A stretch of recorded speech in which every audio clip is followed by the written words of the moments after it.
telefonni ozgina yig'ishtiraylik. Allohdan uzoqlashtiryapti bizni. Manfaatsiz holatda foydalanavermaylik. Manfaatli bo'lsa bajonidil, xohlagancha foydalanish mumkin. Alloh bizni baxtli bo'lishimizni xohlayapti.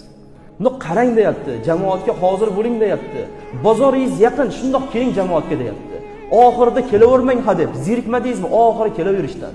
Ertaga oxirida qolib ketishdan qo'rqmaysizmi deyapti.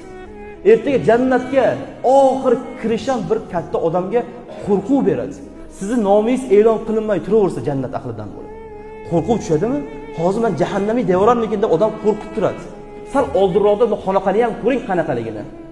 Faqat ko'chada o'qiyvermang, xonaqani ham ko'ring, bezali berildi bu xonaqaga. Lustralar o'rnadi, devorlar bo'yaldi, mehroblar o'zgardi, gilamlar solindi. Ko'ring, kelib masjidni qarang, g'ishlari o'zgaribdi-ya. 10 yildan beri jumada ichkariga kirmanman, jamoatga qo'yaveray.